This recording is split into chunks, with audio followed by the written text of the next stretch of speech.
ವಾರ ಕ್ವಾಟ್ಲೆ ಕಿಚನ್ ನೋಡ್ತಿದ್ರೆ ಪ್ರೋಮೋ ನೋಡ್ತಿದ್ರೇ ಅಷ್ಟು ನಗು ಬರ್ತಿದೆ. ಇನ್ನು ಎಪಿಸೋಡು ಯಾವ ರೀತಿ ನಗು ತರಿಸತ್ತೆ ನೋಡೋಣ. ಅದು ಅಲ್ಲದೆ ರಕ್ಷಿತಾಗೆ ಗಂಡು ಹುಡ್ಕೊಡು ಅಂದ್ಬಿಟ್ಟು ಸುಷ್ಮಾ ಅವ್ರು ಕೇಳಿದ್ದಾರೆ ನವಾಜ್ಗೆ. ಯಾಕಂದರೆ ನವಾಜು ಮ್ಯಾರೇಜ್ ಬ್ರೋಕರ್ ಆಗಿ ಬಂದಿದ್ದಾನೆ ಈ ಸತಿ. ಅವನು ಯಾವ ರೀತಿ ಗಂಡು ಹುಡುಕೊಡ್ತಾನೆ ರಕ್ಷಿತಾಗೆ, ಏನಂತಾನೆ ನೋಡೋಣ. ಅದನ್ನು ಕೇಳಿಸ್ಕೊಂಡು ರಕ್ಷಿತಾ ಏನಂತಾಳೆ, ಯಾಕಂದರೆ ರಕ್ಷಿತಾ ಬಗ್ಗೆ ಏನಾದರೂ ಮಾತಾಡಿದ್ರೆ ಅವಳು ಅದಕ್ಕೆ ತಿರುಗಿಸಿ ಹೇಳ್ತಾಳೆ ಅಂತ ಎಲ್ರಿಗೂ ಗೊತ್ತು. ನಾವು ಬಿಗ್ ಬಾಸಿಂದ ಇದನ್ನು ನೋಡ್ಕೊಂಡು ಬಂದಿದ್ದೀವಿ.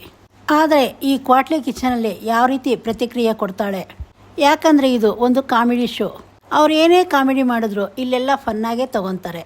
ಆದರೆ ರಕ್ಷಿತಾ ಆ ರೀತಿ ಅಲ್ಲ, ಅವಳಿಗೆ ಏನು ಅನ್ಸತ್ತೋ ಅದನ್ನೇ ಹೇಳ್ತಾಳೆ. ಯಾವಾಗ ಸೀರಿಯಸ್ ಆಗ್ತಾಳೋ ಯಾವಾಗ ಕಾಮಿಡಿ ಆಗಿರ್ತಾಳೋ ಯಾವುದೂ ಗೊತ್ತಾಗಲ್ಲ. ಮತ್ತು ಈ ಸತಿ ಸೂರಜ್ನ ನೋಡಿ ನನಗಂತೂ ತುಂಬ ಹೊಟ್ಟೆ ನೋವು ಬರೋ ಅಷ್ಟು ನಗು ಬರ್ತಿದೆ. ಯಾಕಂದರೆ ಇವಾಗ ಬಿಟ್ಟಿರೋ ಪ್ರೋಮೋ ಆ ರೀತಿ ಇದೆ. ಅಲ್ಲಿ ಕ್ವಾಟ್ಲೆಗಳೆಲ್ಲ ಯಾವ ರೀತಿ ಬಂದಿದ್ದಾರೆ ಅಂದರೆ ಒಬ್ಬೊಬ್ಬರು ನನ್ನ ಗೆಟಪಲ್ಲಿ ಬಂದಿದ್ದಾರೆ. ಅಲ್ಲಿರೋರಲ್ಲೇ ಒಬ್ಬೊಬ್ಬರು ಗೆಟಪ್ನ ಆಯ್ಕೆ ಮಾಡ್ಕೊಂಡಿದ್ದಾರೆ ಕೆಲವರು.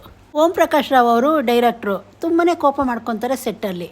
ಅದಕ್ಕೆ ತುಕಾಲಿ ಈ ಸತಿ BP ಪ್ರಕಾಶ್ ಅಂತ ಹೆಸರಿಟ್ಕೊಂಡ್ಬಂದಿದ್ದಾನೆ. ಅದೇ ಥರ ಸೂರಜ್ ಕೂಡ ಅದೇ ಶೋ ಅಲ್ಲಿ ಆ್ಯಂಕರ್ ಆಗಿ ಸುಷ್ಮಾ ಅವ್ರು ಕಾಣಿಸ್ಕೊಂಡಿದ್ದಾರೆ. ಅವರು ಈ ಮೊದಲು ಫೇಮಸ್ ಆಗಿದ್ದು ಭಾಗ್ಯಲಕ್ಷ್ಮಿ ಸೀರಿಯಲಿಂದ. ಅದರಲ್ಲಿ ಅವ್ರ ಪಾತ್ರ ಯಾವ ರೀತಿ ಇತ್ತು ಅಂದರೆ ಎಲ್ರಿಗೂ ಕಣ್ಣೀರು ತರಿಸೋ ರೀತಿ ಇತ್ತು. ಆದರೆ ಆ ಪಾತ್ರನ ಸೂರಜ್ ಮಾಡ್ತಾನೆ ಅಂದರೆ ಆದರೆ ಎಲ್ರಿಗೂ ಕಣ್ಣೀರು ಬರುತ್ತೆ. ಆದರೆ ಈ ಸತಿ ನಗ್ದು ಕಣ್ಣೀರು ಬರುತ್ತೆ. ಪ್ರೋಮೋ ನೋಡ್ತಿದ್ರೆ ಆ ರೀತಿ ಅಂತ ಅನ್ಸತ್ತೆ. ಅದರಲ್ಲಿ ಅವರು ಭಾಗ್ಯಲಕ್ಷ್ಮಿ ಆಗಿದ್ರು. ಆದರೆ ಸೂರಜ್ ಭಾರ ಇರೋದ್ರಿಂದ ಭಾರಲಕ್ಷ್ಮಿ ಆಗಿ ಬಂದಿದ್ದಾನೆ. ಭಾಗ್ಯಲಕ್ಷ್ಮಿ ಸೀರಿಯಲಲ್ಲಿ ಭಾಗ್ಯ ಮಾಡದೇ ಇರೋ ಕೆಲಸನೇ ಇಲ್ಲ. ಯಾಕಂದರೆ ಭಾಗ್ಯ ಆ ಸೀರಿಯಲಲ್ಲಿ ಏನು ಓದಿರಲಿಲ್ಲ. ಭಾಗ್ಯ ಪಾತ್ರಕ್ಕೆ ಏನು ಗೊತ್ತಾಗ್ತಾನೂ ಇರಲಿಲ್ಲ. ಆದರೂ ಹೋಟ್ಲಲ್ಲಿ ಮ್ಯಾನೇಜರ್ ಆಗಿದ್ರು. ಮತ್ತು ಬೇಕ್ರಿಯಲ್ಲೂ ಕೆಲಸ ಮಾಡಿದ್ಲು. ಮತ್ತು ಅತ್ತೆ ಸೊಸೆ ಮನೆಯಲ್ಲೇ ಅಡುಗೆ ಮಾಡಿ ಆನ್ಲೈನಲ್ಲಿ ಸೇಲ್ ಮಾಡ್ತಿದ್ರು. ಅಷ್ಟು ಮಾತ್ರ ಅಲ್ಲ, ಜೋಕರ್ ಥರ ವೇಷ ಹಾಕ್ಕೊಂಡು ಕೆಲಸ ಮಾಡಿದ್ರು. ಇದನ್ನೆಲ್ಲ ನೋಡಿದಾಗ ಕಣ್ಣೀರು ಬಂದಿತ್ತೇನೋ, ಆದರೆ ಕೇಳಿದ್ರೆ ಮಾತ್ರ ನಗು ಬರುತ್ತೆ. ಯಾಕಂದರೆ ಇನ್ನೂ ಎಷ್ಟು ಕೆಲಸ ಮಾಡಿದ್ದಾರೆ ಅಂದರೆ ಅದು ಜ್ಞಾಪಕ ಬರ್ತಾ ಇಲ್ಲ. ಆದರೆ ಭಾರಲಕ್ಷ್ಮಿಯಾಗಿ ಬಂದಿರೋ ಸೂರಜು ಇದನ್ನೆಲ್ಲ ಇಟ್ಕೊಂಡು ಕಾಮಿಡಿ ಮಾಡ್ತಿದ್ದಾರೆ. ಮತ್ತು ಸೀರಿಯಲ್ಗಳಲ್ಲಿ ಒಂದು ಮ್ಯೂಸಿಕ್ ಕೊಡ್ತಾರೆ.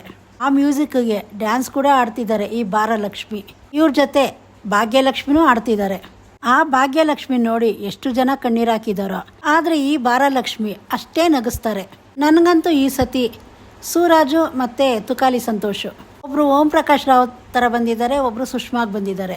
ಅವ್ರ ಪಾತ್ರನ ಇವರು ಯಾವ ರೀತಿ ಮಾಡ್ತಾರೆ, ಎಲ್ರೂ ಯಾವ ರೀತಿ ನಗಿಸ್ತಾರೆ ಅಂತ ತುಂಬಾ ಕುತೂಹಲ ಇದೆ. ನಿಮ್ಗೆ ಇದ್ರ ಬಗ್ಗೆ ಏನು ಅನ್ನಿಸ್ತು ಕಮೆಂಟ್ ಮಾಡಿ ತಿಳಿಸಿ.